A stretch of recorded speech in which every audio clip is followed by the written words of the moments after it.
ముందుగా దేవుని హృదయపూర్వక స్తుతులు స్తోత్రాలు చెల్లించుకుంటున్నాను. అలాగే చేసిన సంఘమంతరికి కూడా, అలాగే నాకు అవకాశం ఇచ్చిన సంఘ కాపరికి వారి కుటుంబస్తులకు కూడా నా హృదయపూర్వక వందనాలు తెలుపుకుంటున్నానండి. అయితే ఈరోజు ఒక స్త్రీ గురించి తెలుసుకుందాం. ఒక స్త్రీ గురించి నేర్చుకున్నాం. ఆల్రెడీ మీకు అందరికీ కాస్త తెలిసే ఉంటుంది.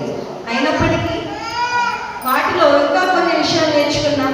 ఆ స్త్రీ గురించి మరికొన్ని విషయాలు నేర్చుకొని వాటి ప్రకారంగా మనం అడుగుతాం. అయితే బైబిల్లో ఒక స్త్రీ ఉందండి. ఆమె తాను పడినంత బాధ, తన యొక్క విపత్కరమైన బాధలు బహుశా ఈనాటి స్త్రీలు ఎవరు కూడా పడట్లేదేమో. ఎందుకంటే తాను ఉన్న జనాంగాన్ని అక్కడున్న శత్రువులు ఏం చేశారంటే చెరపట్టుకొని తీసుకుని వెళ్ళిపోయారు.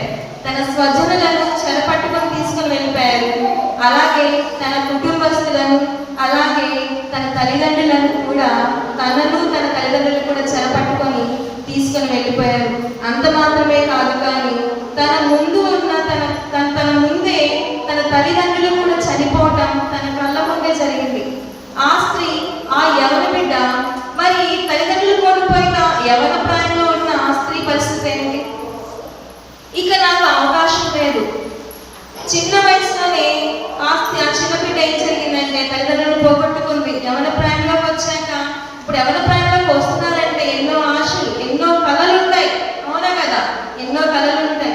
నాకు నా ముందు జీవితం ఏంటి, అసలు నా పరిస్థితి ఏంటి, నా భవిష్యత్తు ఏంటి, అసలు నాకంటే ఏమైనా హోప్స్ ఉంటాయి, అసలు అలాంటి ఆలోచించవచ్చా అని ఎన్నో తడబాటులు, ఎన్నో బాధకరమైన ఆలోచనలు వస్తూ ఉంటాయి. ఎన్నో కోరికలు వచ్చినప్పటికీ కూడా వాటిని చంపేసుకుంటూ ఉంటారు. అవునా? తల్లిదండ్రులు లేరు, తన చుట్టూ ఉన్నవారు లేరు.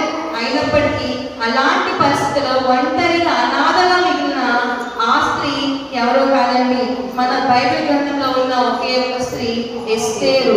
ఎవరు? ఎస్తేరు.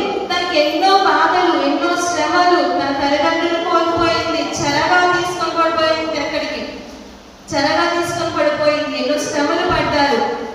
అలాంటి పరిస్థితుల్లో కూడా, తనకంటూ తన మీద హోప్ లేని పరిస్థితుల్లో కూడా దేవుడు తనని ఎంతగా హెచ్చించాడో ఈరోజు ఈ స్త్రీ గురించి మనం తెలుసుకొని, ఆ స్త్రీని దేవుడు ఎలా హెచ్చించవలసి వచ్చిందో, ఆమెలో ఎలాంటి మంచి గుణగణాలు ఉండడం వల్ల ఆ స్త్రీ హెచ్చింపబడిందో, మనలో కూడా అలాంటివి ఏమైనా ఉన్నాయో లేవో తెలుసుకొని, ఒకవేళ లేకపోతే అలాంటి విధంగా మనం నడుచుకొని ఎస్తేరు ఎలాగైతే ఎదిగిందో అలాగే కూడా మనం ఎదగాలని మన ఆలోచన కలిగిద్దాం.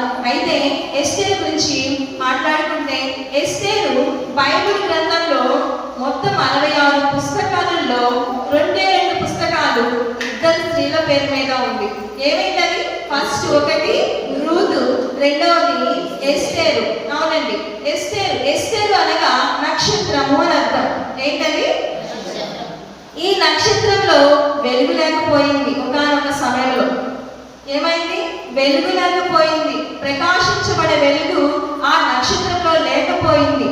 అంత మాత్రమే కాదు, కానీ ఎస్తేరు గ్రంథము ఎజ్రా లేకపోతే మొద్దుకై రాశారని పండితులు తెలియజేస్తున్నారు. వీళ్ళిద్దరిలో ఎవరైనా ఒకరు రాసి ఉండవచ్చని తెలియజేస్తున్నారు. ఈ ఎస్తేరు గ్రంథంలో మొత్తం 10 అధ్యాయాలు ఉన్నాయి. ఎస్తేరు గ్రంథంలో మొత్తం 10 అధ్యాయాలు ఉన్నాయి. ఈమె యూదా జాతిలో జన్మించి, అలాగే బెన్యామీను గోత్రంలో పుట్టిన స్త్రీ ఈ ఎస్తేరు. చిన్నతనంలోనే తల్లిదండ్రులు కోల్పోయినప్పటికీ కూడా, అనాథగా మిగిలినప్పటికీ కూడా 127 సంస్థానాలకు అధిపతి అయిన రాజు అయిన అహశ్వరేషు అనే రాజుకి పట్టభిరాణిగా, అలాగే రాణిగా ఆమె ఏర్పాటు చేశారు. ఎవరు ఏర్పాటు చేశారు అంటే, ఆమె మధ్యలో ఎవరు రికమెండేషన్స్ చేయలేదండి. ఆమెకు మధ్యలో ఈ రోజు ఒక చిన్న ఉద్యోగాలు చేయాలంటే మధ్యలో ఎవరో ఒకరు ఎమ్మెల్యేలు, ఎంపీలు యొక్క రికమెండేషన్స్ అవసరం అవుతున్నాయి. కానీ ఈమె అహశ్వరేషు రాజుకి రాణిగా అవడానికి మధ్యలో ఎవరి రికమెండేషన్స్ లేవు, ఎవరి ప్రోత్సాహం లేవు, ఎవరి సహకారం లేదు, ఎవరి యొక్క ఉన్నతమైన వారి యొక్క ఉన్నతమైన వారి యొక్క మాట తీరు లేదు.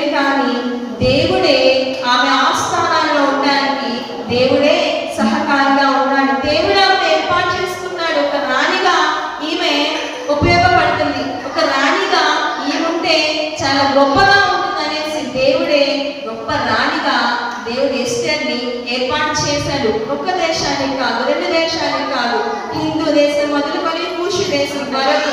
హిందూ దేశం అంటే భారతదేశం కూడా ఉంది. మన దేశానికి కూడా రాణి ఎస్తేర్ రాణి బహుశా మనకు కూడా పరిపాలించింది అనుకుంటే అప్పట్లో. అయితే దేవుడు అంత గొప్పగా ఆమెను ఏర్పాటు చేశాడు. దేవుడు ఎందుకు ఏర్పాటు చేశాడంటే ఆమెలో దీనత్వం కలిగింది.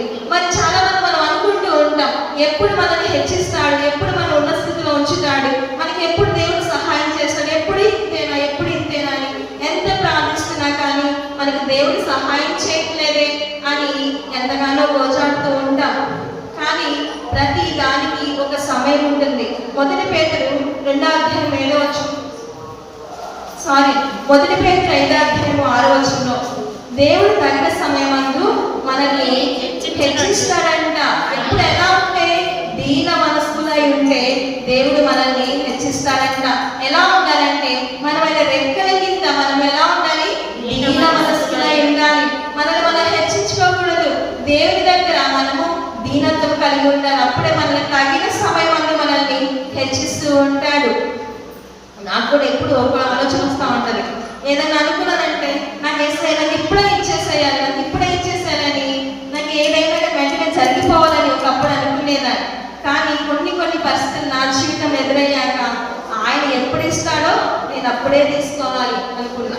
కొన్ని సందర్భాలు, చాలా సందర్భాలు నాకు అనిపించేది ఒకప్పుడు అది, కానీ ఇప్పుడు కాదు. దేవుడికి నా విషయంలో ప్రతిదీ తెలుసు. ఆయనకి ఎప్పుడు ఏది ఇవ్వాలో, ఎలా ఇస్తే మనం మాట్లాడతామో కూడా ఆయనకు ప్రతిదీ తెలుసు. కాబట్టి ఎస్తేర్ రాణి ఒకప్పుడు బాధపడింది, తనకు ఎన్నో ఇబ్బందులు పడింది. కానీ ఆమె ఆ సమయంలో ఎలా ఉందంటే దీన మనసులైంది. కాబట్టి ఒకానొక సమయంలో ఆమెను దేవుడే హెచ్చించాడు. అయితే ఎస్తేర్ గురించి 2వ అధ్యాయం 7వ వచనంలో చూస్తే అక్కడ కనిపిస్తూ ఉంటుంది, తన పినతండ్రి అయిన కుమార్తె హదస్సాను ఎస్తేరు తల్లిదండ్రులు లేనిదై ఉండగా అతడు ఆమెను పెంచుకొనెను. ఆమె అందమైన రూపమును సుందర ముఖము గలదై ఉండెను. ఆమె తల్లిదండ్రులు మరణము పొందిన తరువాత మొర్దెకై ఆమెను తన కుమార్తెగా స్వీకరించాడంట. ఇక్కడ కనిపిస్తుంది కదా మనకు ఎస్తేరు ఎవరంట? ఎస్తేరు తల్లిదండ్రులు లేనిదిగా ఉన్నది. ఎస్తేరు మరొక పేరేముంది ఇక్కడ? హదస్సా అనే పేరు ఆమెకు ఉంది. తర్వాత ఆమె పేరు ఎస్తేరుగా కూడా ఉంది. కాబట్టి అయితే ఈ 2వ అధ్యాయం 7వ వచనంలో ఈ ఎస్తేరు గురించి మనకు కనిపిస్తూ ఉంది. అయితే ఇక చూస్తూ ఉంటే ఈ స్త్రీ గురించి మనం కొన్ని విషయాలు నేర్చుకుందాం అనుకున్నాం కదా. దేవుడు ఎప్పుడు హెచ్చిస్తాడు? మనం ఆయనకు బలిష్టమైన రెక్కల కింద మనం దీన మనసులో అయినప్పుడు హెచ్చిస్తాడు. కాబట్టి దేవుడు ఎస్తేరుని బహుశా ఆమెలో దీన మనసు దేవుడు చూశాడు. కాబట్టి దేవుడు ఆమెలో హెచ్చించాడు. మొదటిగా చూస్తే ప్రభు కొరకు ఈమె కనిపెట్టుకున్న స్త్రీగా మనకు కనిపిస్తూ ఉంది. ప్రతి విషయంలో దేవుని మీద ఆమె ఆధారపడిన స్త్రీగా కనిపిస్తుంది. ఎలా అంటే కీర్తన 40వ అధ్యాయం 1వ వచనంలో చూస్తూ ఉంటే దేవుని కొరకు కనిపెట్టుకుంటే ఆయన మన మొర ఆలకిస్తాడని రాయబడి ఉంది. యెహోవా కొరకు నేను సహనముతో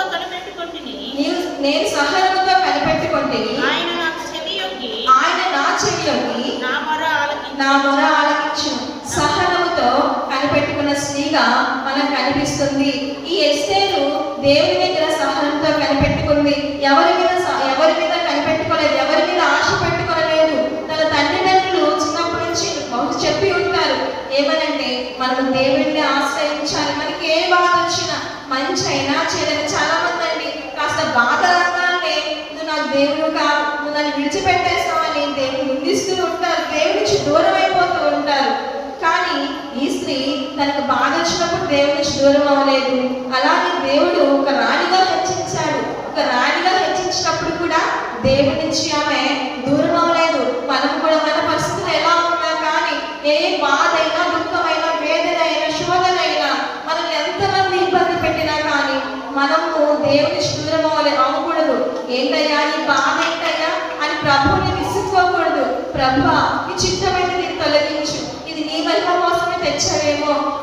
దేవుడికి ప్రార్థించాలి. నీ చిత్త ప్రకారంగా చెయ్యి, నేను భరించినంత బాధ్యత నువ్వు పెట్టవు కదయ్యా అని దేవుడి దగ్గర మొరపెట్టాలి. ఈ స్త్రీ కూడా తనకు కలిగిన ఏ బాధ గురించైనా కానీ బాగున్నప్పుడే దేవుని విడిచిపెట్టలేదండి, బాగున్నప్పుడు కూడా దేవుని విడిచిపెట్టలేదు. ప్రభువు మీద ఆధారపడి ఉంది. తన తల్లిదండ్రులే కావచ్చు, చనిపోకముందు తల్లిదండ్రులే చెప్పుండొచ్చు, లేక పెంచిన తన పినతండ్రి పెదనాన్న కుమారుడైన మొద్దుకే చెప్పొచ్చు. మనం దేవుని విడిచిపెట్టకూడదమ్మా, దేవునికి ప్రార్థించాలి, ఆయన కొరకు కనిపెట్టుకోవాలి, మన పరిశుద్ధతను విడిచిపెట్టకూడదు, ఆయన ముందు దీన మనసునై మనం జీవించాలి, మనం హెచ్చించుకోకూడదు, ఏ పరిస్థితి అయినా కానీ హెచ్చించుకోకూడదని వారు చెప్పిన మాటలకు ఈ ఎస్తేరు చెవియొగ్గింది. చెవియొగ్గి ప్రభువుని విడిచిపెట్టకుండా ప్రభువు మీదే కనిపెట్టుకొని ఉంది, ఆయననే కనిపెట్టుకుని ఉంది. కాబట్టి ఆయన కొరకు కనిపెట్టుకున్న వారికి దేవుడు ఏం చేస్తాడంట, వారి మొరను ఆలకించి వారికి ఏం చేస్తాడు, ఉత్తరం ఇస్తాడు. ఈ స్త్రీ ప్రభు మీద ఆధారపడింది కాబట్టి తన మొరను దేవుడు ఆలకించాడు, గొప్ప రాణిగా ఏర్పాటు చేశాడు. అంత మాత్రమే కాదండి, కీర్తన 33:21 అలాగే 37:9 37:4 కూడా చూస్తే మన ప్రాణము యెహోవా కొరకు కనిపెట్టుకొనుచున్నది, ఆయనే మనకు సహాయమును మనకు కేడమునై ఉన్నాడు. మన ప్రాణము ఎవరి కొరకు కనిపెట్టుకోవాలి, యెహోవా కొరకు కనిపెట్టుకోవాలి. కనిపెట్టుకున్నప్పుడే మనకు ఆయన సహాయము మనకు కేడమునై ఉన్నాడు. అలాగే 37:9 కూడా చూస్తే ఆయన మన సముద్రంగా చేస్తాడంట, ఆయన మనల్ని హెచ్చిస్తూ ఉంటాడంట. చాలు చాలు, దేవుడు కొరకు మనం ఆయన కొరకు కనిపెట్టుకుంటే ఆయన మనకు సహాయం చేస్తాడు, మన మొర ఆలకిస్తాడు, మనకు కేడముగా ఉంటాడు, మన స్వతంత్రంగా చేస్తాడు. ఆయన మార్గాలను మనం ఎప్పుడు కూడా విడిచిపెట్టకూడదు. బైబిల్లో అనేక మంది చూస్తున్నాం కదా, అబ్రహాము దేవుడు నమ్మాడు, అది అతనికి నీతిగా ఎంచబడింది. ఆయన ప్రభువు మీద ఆధారపడ్డానంటూ కనిపెట్టుకున్నాడు, తన జీవితం ఎన్నో గొప్ప కార్యములు పొందుకున్నాడు. అంత మాత్రమే కాదు, దానియేలు, షద్రకు, మేషకు వీళ్ళందరూ కూడా దేవుని మీద ఆధారపడ్డారు, దేవుని కొరకు కనిపెట్టుకున్నారు, తన జీవితం ఎన్నో గొప్ప కార్యములు పొందుకున్నారు. అంత మాత్రమే కాదు, రెండోదిగా చూస్తే ఈమె దేవునికి లోబడిన స్త్రీగా ఉంది, లోబడే స్త్రీగా ఉంది ఈమె. తన పినతండ్రి అలాగే పెదనాన్న కుమారుడైన మొర్దెకై అంటే ఏమవుతాడు, తనకు అన్న అవుతాడు. ఆ అన్న తనని ఒకప్పుడు చెల్లిగానే భావించాడు. తన తల్లిదండ్రులు బ్రతుకున్నప్పుడు తను ఒకప్పుడు చెల్లిగా భావించాడు. కానీ వారు చనిపోయాక తన బాధ్యత ఎవరు తీసుకున్నారంటే మొర్దెకై తీసుకున్నాడు. ఎలాగప్పుడు తీసుకున్నాడంటే, తీసుకున్నాక బాధ్యత తీసుకున్నాక చెల్లి కాస్త ఏమైందంటే నా కుమార్తెకు నీవని తనను పెంచుతూ వచ్చాడు. ఆ సమయంలో తన మాట ఏ రోజు ఎస్తేరు, నన్ను పెంచుతున్నావు కదా, నా విషయంలో నీవు ఎందుకు అధికారం చలాయిస్తున్నావు, నీ మాటలు ఎందుకు వినాలి అని ఆ స్త్రీ ఎదురు చెప్పలేదండి, ఎదురు మాట్లాడలేదు. మొదట ఏం చెప్పి అదే వినేసింది. అహష్వేరోషు రాజు విషయంలో చూస్తూ ఉంటే వస్తీ వెళ్ళిపోయింది. ఆమె సౌందర్యవతి అయినప్పటికీ కూడా అహష్వేరోషు రాజు మాట వినకుండా ఉంది కాబట్టి ఆమె గర్వించింది. కాబట్టి అహష్వేరోషు రాజు వస్తీని పంపించేస్తాడు. ఆ సమయంలో ఈ యొక్క జనాంగంలో వాళ్ళని, అందమైన వాళ్ళని చెరపట్టుకొని తీసుకుని వెళ్ళి రాజు కోసమే కొంతమంది అందమైన స్త్రీలను తీసుకుని వెళ్తారనమాట. ఆ రాజ్యంలో తీసుకుని వెళ్ళినప్పుడు ఈ మొర్దెకై కూడా తను ఆలోచించాడు, అమ్మ ఎస్తేరు ఇలాగా రాజు అందమైన వాళ్ళని తీసుకొని తెప్పిస్తూ ఉన్నాడు తన కోసం అనేసి, వాళ్ళలో ఎవరు అందంగా తనకి ఇష్టంగా ఉంటే వాళ్ళు రాణిగా ఏర్పాటు చేయాలనుకుంటున్నాడు, కాబట్టి నువ్వు కూడా వెళ్ళు అని అన్నాడు. వెళ్ళు అని అన్నాడు. కానీ ఈ స్త్రీ నేను వెళ్ళను అన్నా అనేసి ఒక్క మాట కూడా అనలేదు. కానీ ఆయన చెప్పినట్లే మొర్దెకై తనను పెంచుతున్న మొర్దెకై ఏ మాట చెప్పాడో ఆ మాట ప్రకారం ఆమె విని వెళ్ళింది. అలాగే అక్కడికి వెళ్ళాక హేగే వీళ్ళందరినీ లేడీస్ అందరినీ తీసుకుని వెళ్తున్నాడు కదా, ఎవరి కోసం, రాజు కోసం అంతమంది లేడీస్ అందమైన వాళ్ళని తీసుకొని వెళ్తున్నారు కదా రాజు దగ్గరికి. అయితే వాళ్ళని ఏం చేయాలంటే ఎలా ఉన్న వాళ్ళు తీసుకెళ్ళకూడదు. వాళ్ళు రాణికి తగినట్లుగా, రాజుకి మెచ్చినట్లుగా అందంగా రెడీ చేసి తను ఎవరి వంతు చెప్పిన వాళ్ళని పంపించేస్తే అతనికి నచ్చినప్పుడు వాళ్ళని ఏం చేస్తారంటే వాళ్ళు రాణిగా ఎన్నుకుంటాడు. అలా ఎన్నుకుంటాడు. అయితే వీళ్ళందరి మీద ఒక అధికారి ఉన్నాడు. ఎవరంటే హేగే అని అధికారి ఉన్నాడు. ఆ అధికారి ఏం చేశాడంటే వీళ్ళందరినీ, అంతమంది స్త్రీలు వచ్చారు కదా, అంతమంది స్త్రీలు వారికి నచ్చినట్టుగా రెడీ అవుతున్నారు. వాళ్ళకు రాసుకున్న సుగంధ తైలాలే కానీ, పెట్టుకున్న ఆభరణాలు కానీ నచ్చినట్టుగా వాళ్ళు తెప్పించుకుంటున్నారు. రాజుకు నచ్చినట్టుగా నేను ఉండాలనేసి వాళ్ళు భావిస్తున్నారు. అలాగే అంతమంది స్త్రీలు సపరేట్గా వాళ్ళ గురించి ఆలోచిస్తున్నారు. కానీ ఈ ఎస్తేరు మాత్రం ఈ హేగే అంటే వీళ్ళందరి మీద సూపర్వైజింగ్ గా ఒక అధికారిగా ఉన్న వ్యక్తి మాట మాత్రం ఈ ఎస్తేరు వినింది. అతను ఏం చెప్పినా కానీ ఈమె అలానే చేస్తూ ఉంది. అందరి స్త్రీలాగా ఈమె లేదు, ఈమె సపరేట్ గా ఉంది. ఆ ఎస్తేరు కూడా హేగే మనసుని గెలుచుకున్నది. ఎలాగంటే ఒక కుమార్తెగానే హేగే కూడా ప్రేమించే విధంగా ఈ యొక్క ఎస్తేరు యొక్క మనసుని ఆమె గెలుచుకుంది. అయితే ఆ హేగే ఏది చెప్పినా ఆమె లోబడింది. అలాగే తన పెదనాన్న కుమారుడైన మొర్దెకై ఏ మాట చెప్పినా కూడా ఆ ఎస్తేరు ఆ మాట కాదనకుండా లోబడింది. అయితే ఈమెలో ఏముందండి? మంచి గుణం, లోబడే గుణం ఉంది. అయితే మనలో ఉందా ఈ లోబడే గుణం? ఒకసారి మనం ఆలోచించాలి. ఎవరైనా పెద్దవాళ్ళు మనకి ఏదైనా ఒక మాట చెప్పినప్పుడు అది వినే గుణం మనలో ఉందా? నువ్వు నాకు చెప్పేదేంటి అని ఎట్టి వేసే గుణం ఉందా? ఒకసారి గమనించుకోవాలి. మన భర్తకు లోబడే గుణం ఉందా? మన భర్తలకు లోబడిన గుణం ఉందా? మీరు ఒకవేళ మీరు చెప్తే నేనేదేంటి అని అడ్డం మీదిగా ఎడమందంగా పోతే మనకే పడతాయి కదా. కాబట్టి ఏ విషయమైనా కానీ ఈ స్త్రీలో ఒక మంచి గుణం దేవుడు చూశాడు, లోబడే గుణం చూశాడు. వీరందరికీ లోబడిందంటే డెఫినెట్ గా ఎవరికి లోబడుతుంది? దేవుడికి కంపల్సరీ ఆమె లోబడే స్త్రీగా ఉంది. మనం దేవుని మాటకి వినేవారంగా ఉన్నామా? వినేవారంగా ఉంటాం, వినలేని వారంగా ఉన్నాం. ఈరోజు అత్తల మాట వినం, మనం తగినట్టుగా వాళ్ళు ఉండరు, అవునా? కానీ ఏదైనా కానీ ఒక మాట చెప్తారు, మీరు వినాలి అంటే మీకు మాదిరిగా, వారికి మాదిరిగా మీరు ఉండాలి, మీరు వారికి మాదిరిగా ఉండాలి. కోడలకు మాదిరిగా అత్తలు ఉండాలి, అత్తలకు మాదిరిగా కోడలు ఉండాలి. ఆ సమయంలోనే మనము లోబడే విషయం వస్తే దేవుడు మనల్ని మెచ్చుకునే విధంగా ఉంటాడు. ఇది గమనించుకోవాలి. అలాగే ఇందులో మొద్దుకై మాట ఈ స్త్రీ లోబడే విధంగా మనం చూస్తూ ఉన్నాం. అలాగే మూడో విషయం వస్తే సౌందర్యవతిగా ఉంది.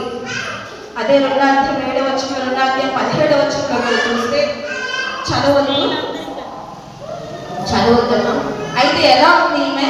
సౌందర్యవతి అంటారు. ఈమె మౌలిక భౌతికంగా అందమైన స్త్రీయే, అందమైన స్త్రీ. భౌతికంగా అందమైన స్త్రీ అయినప్పటికీ కూడా రాజు యొక్క మనసును గెలుచుకుంది. రాజు ప్రేమించే విధంగా తన యొక్క ఆత్మీయ స్థితిని, తన యొక్క అందాన్ని పెంచుకుంది. ప్రేమించే విధంగా ఆమె మలుచుకుంది. అయితే శరీర అందం గురించి నేను మాట్లాడాను, కానీ ఇప్పుడు భౌతిక అందం గురించి నేను మాట్లాడాలని అనుకుంటున్నాను. భౌతిక అందము కొంతకాలం వరకే, మనం ఈ లోకంలో ఉన్న వరకే ఈ భౌతికంగా ఉన్నది. ఈ మట్టి అయినది, మన్నైనది ఏమైపోతుంది? తిరిగి మట్టిలోకి వెళ్ళిపోతుంది, మళ్ళా మట్టిలో కలిసిపోతుంది. కానీ మన అందం ఎలా ఉండాలంటే ఆత్మీయంగా ఉండాలి. మన ఆత్మీయ సౌందర్యం ఎలా ఉండాలంటే దయయు, ప్రేమయు, కనికరమును, జాలిని, సాత్వికమును, ఆశానిగ్రహం, వీటన్నిటిని మనము కలిగి ఉండాలి. అప్పుడే మనము అందమైన స్త్రీలుగా మనం కనిపిస్తూ ఉంటాం. శరీర సౌందర్యం కాదు, కానీ ముఖ్యము ఆత్మీయ సౌందర్యం మనం గెలుచుకున్న వారంగా మనం జీవించాలి. ప్రభు వచ్చినప్పుడు పెండ్లి కుమారుడుగా వస్తాడు. పెండ్లి కుమారుడుగా వచ్చినప్పుడు మన పెండ్లి కుమార్తెగా వధువు సంఘంగా సిద్ధపడి ఉండాలి. ఆయన మనం చూసినప్పుడు ఆత్మీయ అందముతో ప్రభువుని గెలుచుకునే వారంగా ఉండాలి. అలాంటి ఆత్మీయ స్థితి మనము కలిగి జీవించాలి. ఇక్కడ ఎస్తేర్ అయితే శారీరకంగా రాజు యొక్క హృదయాన్ని గెలుచుకుంది, ఆత్మీయంగా దేవుని హృదయాన్ని కూడా గెలుచుకుంది. ఎలాగూ అంటే ఆమె దేవునితో సహవాసం చేసిన స్త్రీగా ఉంది. చిన్నతనం నుంచి దేవుని పనిలో ఉంది, దేవుని విషయాల్లో పాల్గొంది. తన యొక్క జనాంగం అంతా కూడా ఎన్నో బాధల్లో ఉన్నప్పుడు తన దేవునికి ప్రార్థించిన స్త్రీ ఈమె దేవుని హృదయాన్ని గెలుచుకుంది. 5వదిగా చూస్తే 4వదిగా చూస్తే దేవుని సహవాసం కలిగిన స్త్రీగా ఉంది. ఎస్తేరు జీవితంలో ఎన్నో కష్టాలు చెప్పుకున్నాం కదా. ఈ కష్టాలు ఏంటని అంటే మొదటిగా చూస్తే తన తల్లిదండ్రులను పోగొట్టుకుంది. తర్వాత తనకు ఆదరణ లేదు, ఒంటరితనం అయిపోయింది. తన కుమార్తెగా స్వీకరించి చూస్తూ వచ్చాడు. అయితే ఒక రోజు ఏం జరిగిందంటే ఈ మొద్దుకై ఎవరో చెప్పాను, ఎస్తేరు యొక్క పినతండ్రి అంటే మొద్దుకై ఎవరన్నాను అన్న. ఎవరికి? ఎస్తేరుకి. అయితే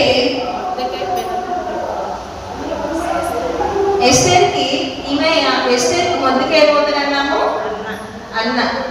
సరే, ఈ అన్న ఎస్తేరుని రాజుగా ఎక్కడ అనుకున్నా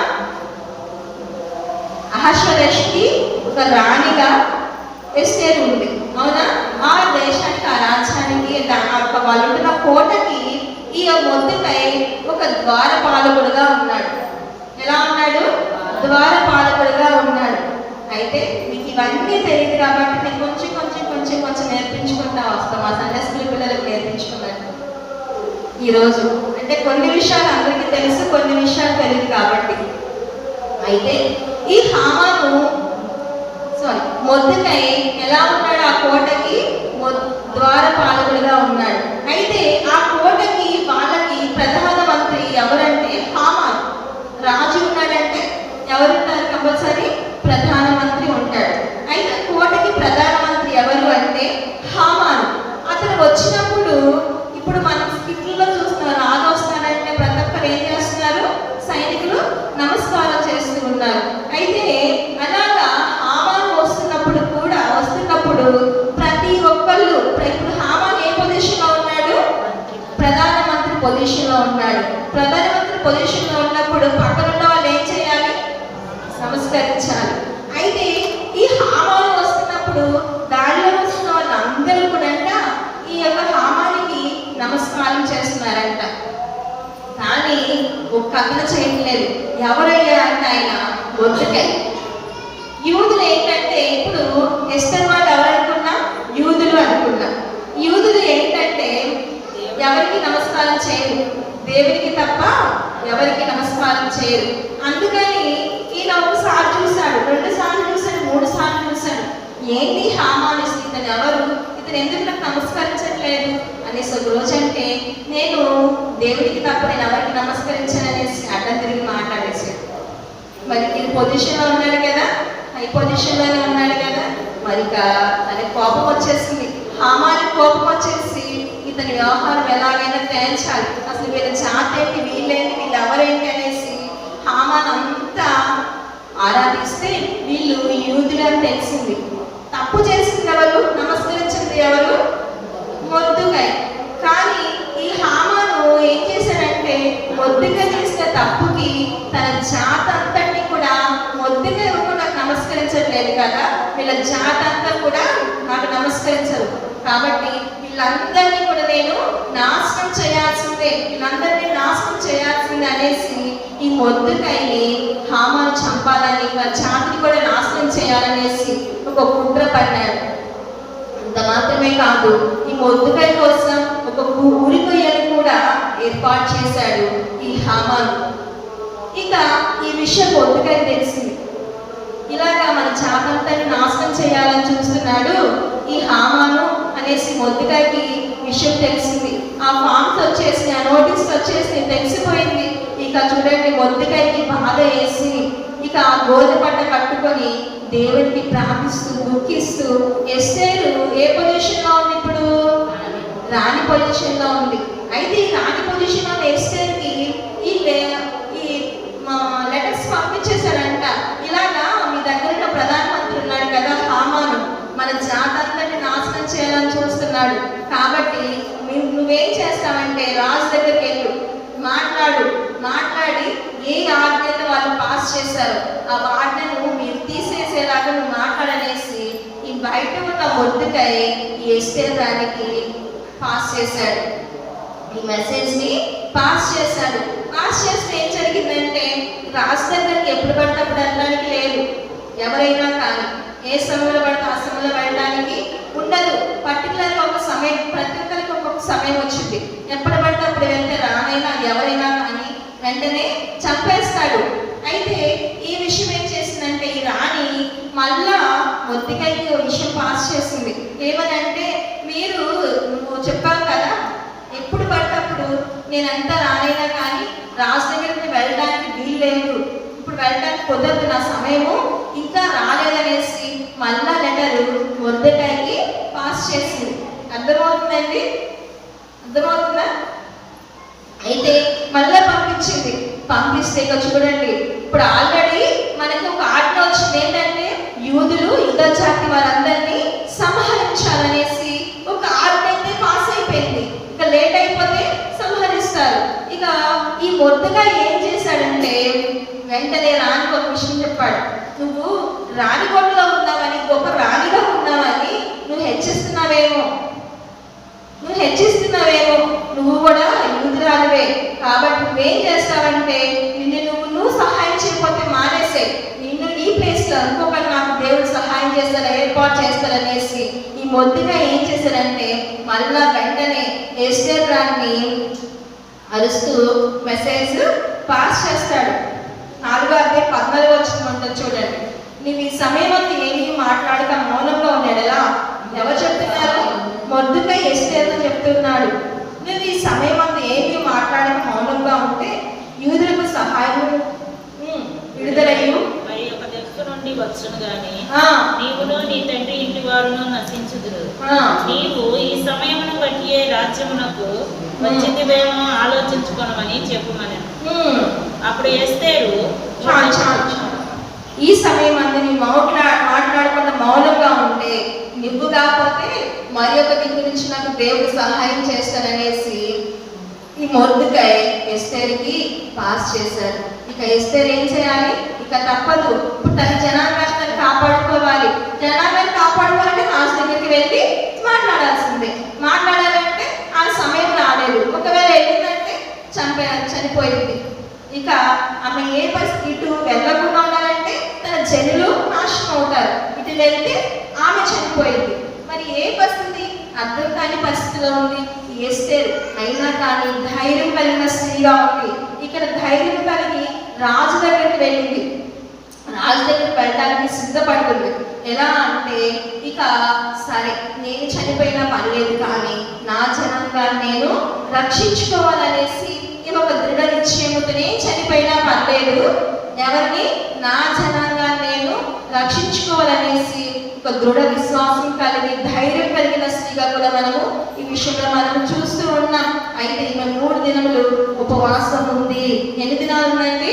3 దినాలు ఉపవాసం ఉంది. తనని మాత్రమే కాదు తన ప్రజలకు కూడా పాస్ చేసింది. ఒక మాట చెప్పింది, నేను రాజు దగ్గరికి వెళ్తాను, నా నిమిత్తము కూడా మీరు ఉపవాసం ఉండి ప్రార్థించండి అనేసి వారందరికీ చెప్పింది. వారందరితో పాటు ఈ స్త్రీ కూడా 3 దినములు దేవుని దగ్గర ఉపవాసం ఉండి ప్రార్థించింది. ఎంత చక్కని ఆమె అద్భుతమో కదండి. ఇప్పుడు ఒక మంచి పొజిషన్లో ఉంటే, ఉన్నత పొజిషన్లో ఉంటే చాలా మంది దేవుణ్ణి మర్చిపోతారు. ఈమె 127 సంవత్సరాలకు రాణి అయినప్పటికీ కూడా దేవుణ్ణి మర్చిపోలేదు. తన ఉపవాస ప్రార్థన విడిచిపెట్టలేదు. తనకు బాధ కలిగినప్పుడు ఎవరిని ఆశ్రయించింది? దేవుణ్ణి ఆశ్రయించింది, ఉపవసించింది.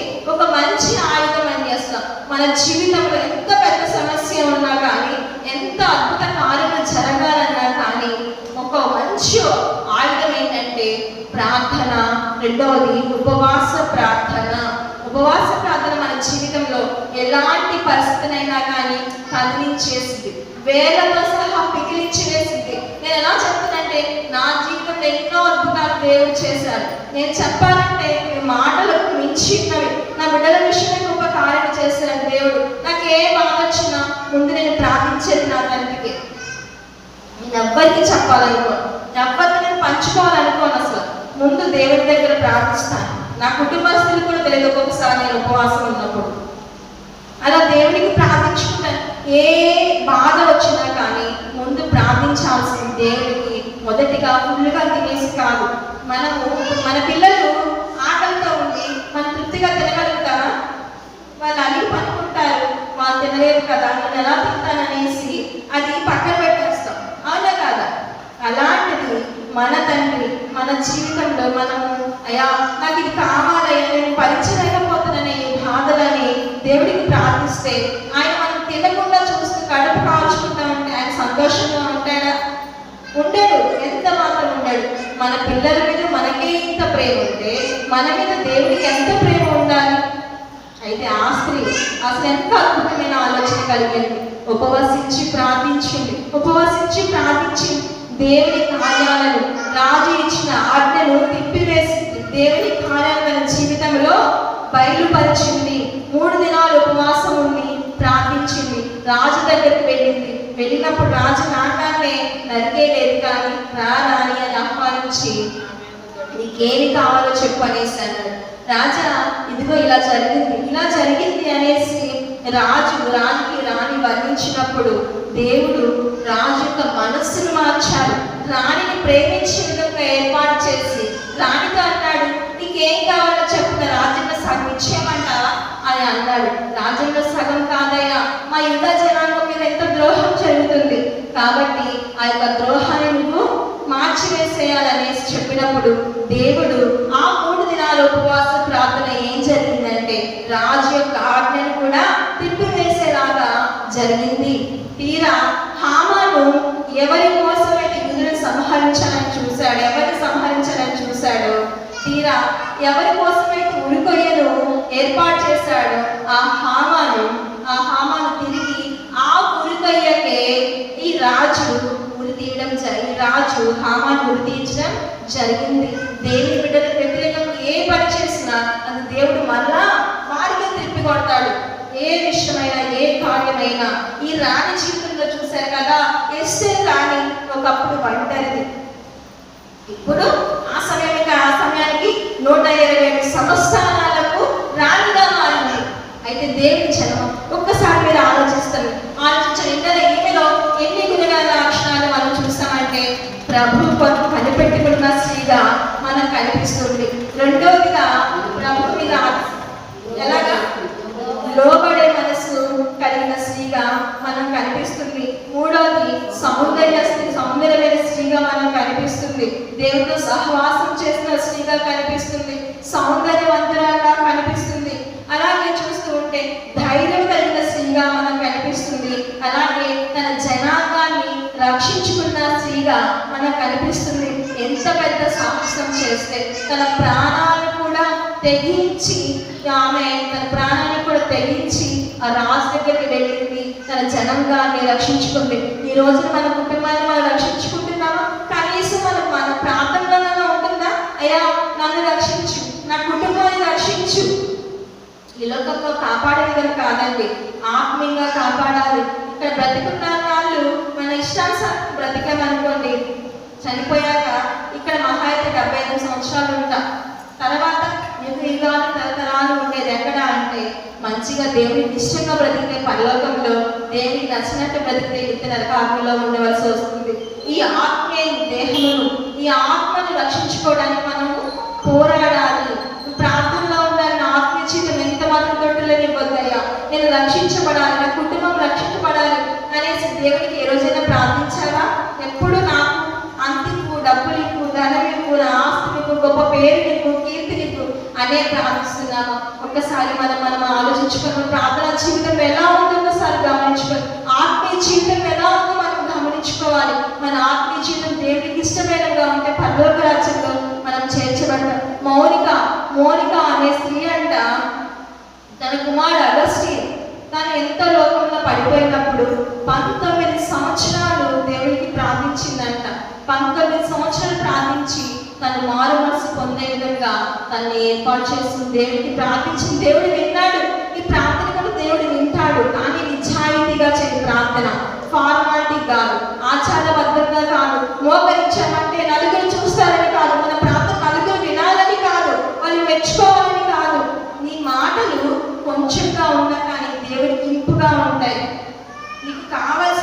నువ్వు అడుగు.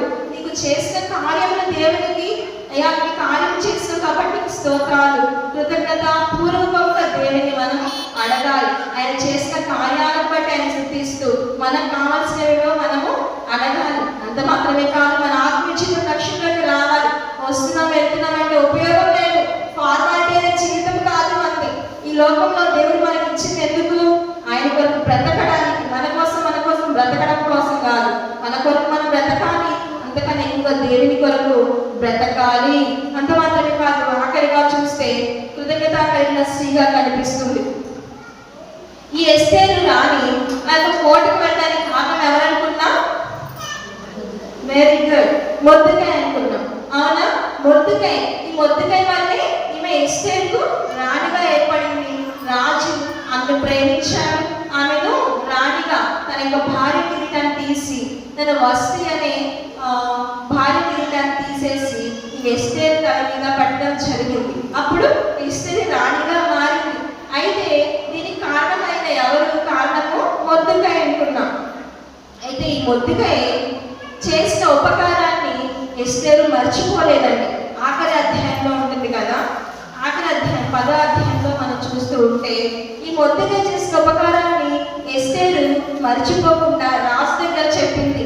రాజా, ఇది నేను ఇక్కడికి రావడానికి కారణము ఇదిగో మా అన్నే, నా పిల్లతండ్రి కుమారుడైన ఈ మొర్దెకై, ఈ అన్నే కారణము రాజా అయ్యా అనేసి ఆ మొర్దెకై గురించి అహష్వేరోషు రాజుకు చెప్పి, ఈ అహష్వేరోషు రాజు హామాను పోస్ట్ ఏమనుకున్నా? ప్రధానమంత్రి. ఈ ప్రధానమంత్రి పోస్టు ఈ మొర్దెకై హామాను పోస్టు మొర్దెకైకి ఇప్పించారు. ఇక్కడ ఏం కనిపిస్తుంది?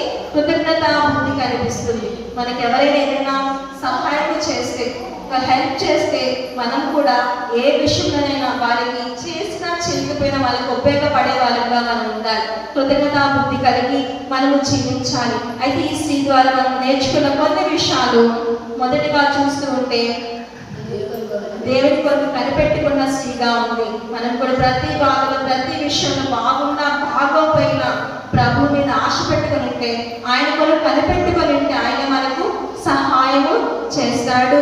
అంత మాత్రమే కాదు, మనము లోబడేవారుగా ఉండాలి. యేసు ప్రభు హెబ్రీయులకు రాసిన పత్రిక 5వ అధ్యాయం 8వ వచనంలో యేసు ప్రభు వారే లోబడిన వాడిగా కనిపిస్తున్నాడు. మనము కూడా మన పక్కన వారికైనా, మనకైనా పెద్దవారికైనా, ఎవరికైనా మనం కూడా లోబడి ఉండే విధంగా ఉండాలి. గర్వించే స్వభావద్దు, అతిశయపడవద్దు. అతిశయించాడు ప్రభువునందే అతిశయించాలి. మనము లోబడే విధంగా మనము జీవించాలి. అలాగే సౌందర్యము, ఏ సౌందర్యము? అంతరంగ సౌందర్యం కలిగి జీవించాలి. ప్రభు రాకడ వచ్చినప్పుడు మనము వధువు సంఘంగా సిద్ధపడి ప్రభు మనం చూడగానే అందంగా ఉండేవారిగా, ఆత్మీయ సౌందర్యం కలిగి జీవించేవారుగా మనము ఉండాలి.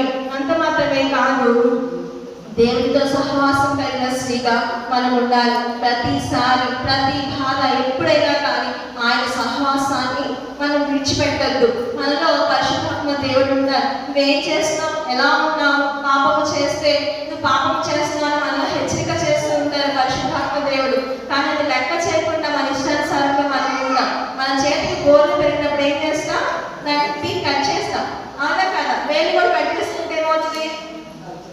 ಎಲ್ಲರೂ పని చేసుకోవడానికి ఉంటుంది. అవునా కదా? వేలు కట్ చేసుకొని చూడండి ఒకసారి, తెలుస్తుందని ఉపయోగం. మనలో అలాగే చేతికి గోర్లు పెరిగినప్పుడు ఎలాగైతే కట్ చేసి తీసేస్తామో, మనలో పాపం ఉంటే అలాగే మనం తీసేసుకోవాలి, కానీ పెరగనివ్వకూడదు.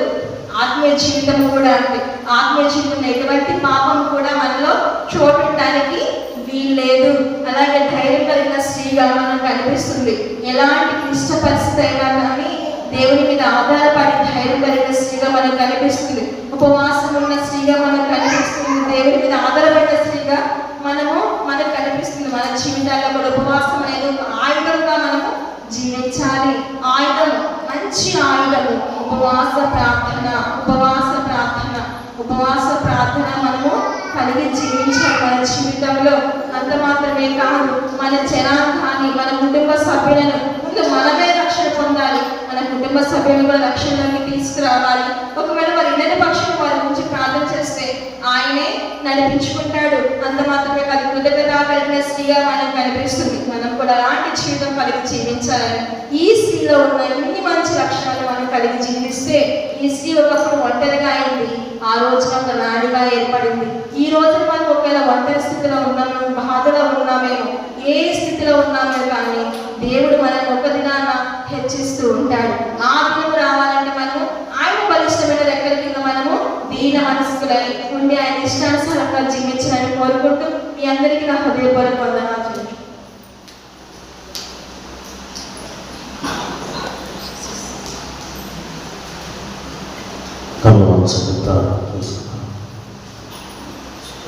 పరిశుద్ధుడా తండ్రి, మీ మహోన్నతమైన నామానికి వందనములు స్తోత్రములు చెల్లిస్తూ ఉన్నాము. ఈ చిన్నపాటి ఆరాధనలు తండ్రి ఒక ప్రాముఖ్యమైన స్త్రీని గురించి సహోదరి ఎంతో చక్కగా వివరించున్నది. ఆధ్యాత్మిక పాటను మేము నేర్చుకోవటానికి, నడుచుకోవటానికి స్త్రీలు జీవితం సాదృశ్యముగా తీసుకుని ఆధ్యాత్మికమైనటువంటి పరిపక్వతను మేము పొందుకోవడానికి ఒక చక్కటి మాదిరి పాట. ప్రతి స్త్రీ ఎలా నడుచుకోవాలో ఆధ్యాత్మికముగా స్త్రీల జీవితముల నుండి ప్రభావం నేర్చుకోవచ్చు. మా సంఘంలో ఉన్న స్త్రీల్లో కూడా అటువంటి తండ్రి మనస్సును, అటువంటి నడవడికను, అటువంటి మాటలు, అటువంటి తగ్గింపును మీరు అనుగ్రహించండి ప్రభా. చేరువచ్చిన బిడ్డలందరిని బట్టి ప్రార్థిస్తూ, రాలేకపోయిన బిడ్డలకు మనకు తరడంలో అవకాశం మీరు అనుగ్రహించండి ప్రభా. బిడ్డలందరి బిడ్డలు రాలేదు, వారికి ఉన్న బలహీనతలు, ఇబ్బందులు, ఆటంకులు సమస్తమును మీరు తీసివేసి రేపటి దినము పునరుత్థాన దినము పరిశుద్ధ దినము ప్రభా, ఈ పరిశుద్ధ ఆదివారం ఆరాధన అందరూ కూడా పాల్గొని మీ సన్నిధిలో గడిపే వారికి మమ్మల్ని నిలబెట్టండి ప్రభా. మీ సన్నిధానంలో ఒక దినము గడుపుతాం 1000 దినముల కంటే శ్రేష్టమని మీరు సెలవించు ప్రభా. రేపటి పాఠ్యాంశాల్లో కూడా చిన్న బిడ్డలను ఆటంకపరచవద్దు, ఇలాంటి వారిని పరలోక రాజ్యమని సెలవించు. దానిలో నుండి సత్యమును, ఎలాంటి వారిని పరలోక రాజ్యమో, ఒకవేళ చిన్న బిడ్డల పక్షమును మాట్లాడితే మేము కూడా చిన్న బిడ్డల మనస్తత్వం కలిగి ఉండలాగున మా మనస్సు కఠినమైన మనస్సులు ప్రభా, మా మనస్సులు కూడా చిన్న బిడ్డల మనస్సు వలించేసి పరలోకానికి వారసత్వము మాకు అనుగ్రహించండి ప్రభా. రేపటి దినము పాఠములతో స్పష్టంగా సూటిగా మాతో మాట్లాడి మమ్మల్ని బలపరిచి బిడ్డలు ఇప్పటి వరకు మీ సన్నిధిలో గడిపున్నా తిరిగి వారి గృహాలను విడిచుకుంటాడు. మీ దీవెన ఆశీర్వాదము సమృద్ధిగా అనుగ్రహించమని మా ప్రభువైన యేసు నామమున అడిగి కూర్చున్నాము తండ్రి. ఆమేను. పరలోకమందున్న మా తండ్రి, నీ నామం పరిశుద్ధపరచబడును గాక.